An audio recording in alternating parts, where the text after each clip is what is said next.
Alrighty, Module 3 is loaded, so pay close attention. Here's where we discuss accountability. It's so important to have a school-wide code of conduct. Imagine if you were an accountant with 3 bosses who each had different rules. One let you do whatever you wanted, one micromanaged you, and one just seemed to want the opposite of what all the other bosses wanted. It would be a dysfunctional mess. Now imagine if, in your school, every teacher had a different dress code policy, or if a school didn't have any sort of system for printing or copying. When students go from classroom to classroom, from teacher to teacher with different expectations, everyone's experience is compromised. A very important note here is that it's crucial to construct the rules with teacher input. Teachers are much more likely to own the process if they helped come up with it. Also, be open to adjustments. You might need to tweak things, and that's totally okay. In part 2, we're going to go into more detail for how to articulate the best definition of school-wide rules. Something that's very tempting to teachers, and especially new teachers, is to try to be popular. But there's a huge problem with that. If the teacher's trying to be popular, he or she will not be able to put their foot down when students misbehave. You wouldn't admonish a friend, right?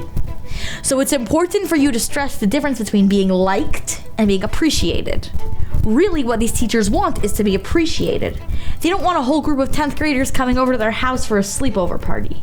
There's a difference between wanting to be friends and wanting to be appreciated. Being appreciated combines being respected and admired. It's the perfect mix, and it allows for consistency. Only teachers who are not intimidated by students can discipline properly.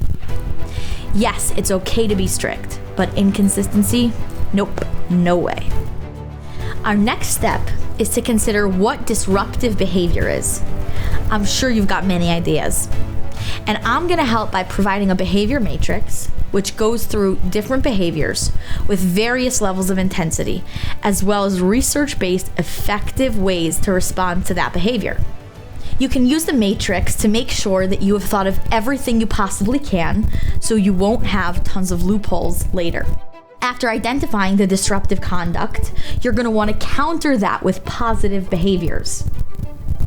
Here, I've come up with 4, well really 5, rules that really encompass pretty much everything. And if you're creating rules for the whole school, you want to make sure that you know what you're doing. The rules here are broad enough to apply to many situations, and they don't leave much room for ambiguity. The first rule is to follow directions and stay on task. Think about any misbehavior. Usually it's a disruption. Disruption means that the students are not listening. So this can apply to many situations.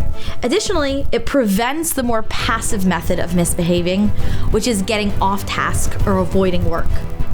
The second rule, raising your hand and waiting to be called on, not only covers basic classroom climate, but it also closes a possible loophole by clarifying that yes, a student must wait to be called on. The third rule, which is treating everyone with respect, covers pretty much any misbehavior. Misbehavior is when a student's not listening, not respecting, not behaving properly. Honestly, if the student is hurting him or herself, that person is included in the rule too. So this pretty much covers your bases. The fourth rule, being responsible with the work, addresses a more subtle yet very dangerous attitude of just not caring. When the whole class is on fire and one guy calls the activity dumb, it dampens things for everyone. So being responsible for the work means being a serious student. Not necessarily a top student, but a serious, hardworking one. And here's my favorite, number 5. This one's totally optional. I put this in for dramatic effect, and I would only use it on elementary school kids. Well, actually, a middle or a high school teacher can get away with it if the teacher pulls it off right.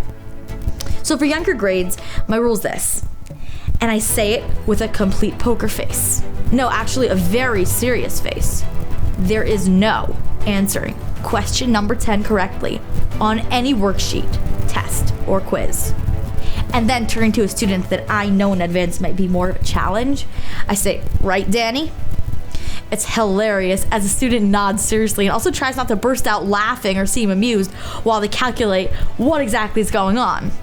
When the kids ask, why that rule?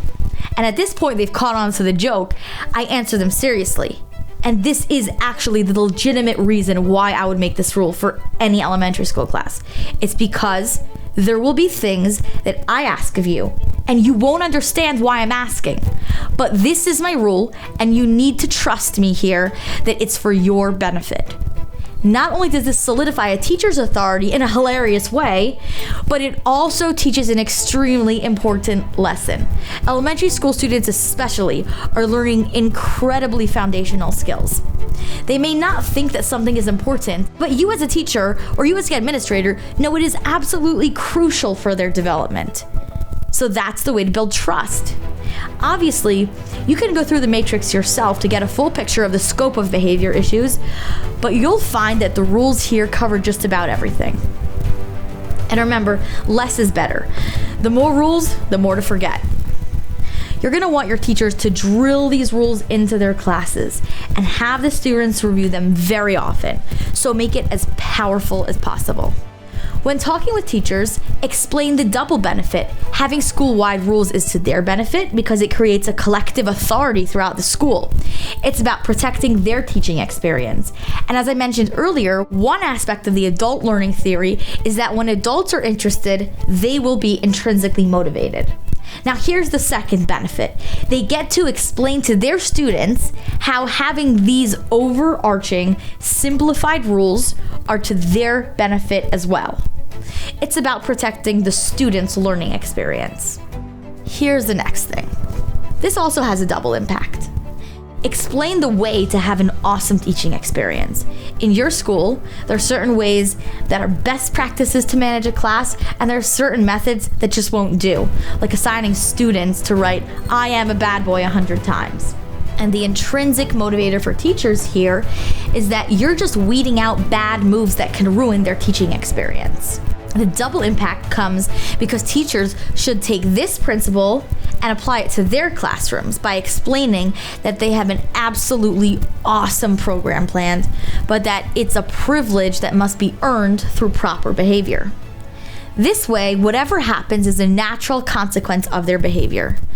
Great behavior gives them the ability to empower their students further, while bad behavior obstructs engaging activities that require self-discipline. The third thing is very related to the second one here. You have best practices equals positive teaching or learning, while poor practices just equals disaster.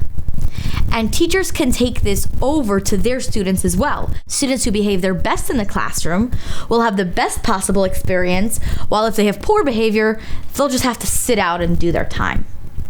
So look over the behavior matrix and come up with rules that fit the culture and speak the language of your school. And don't forget teacher input as well.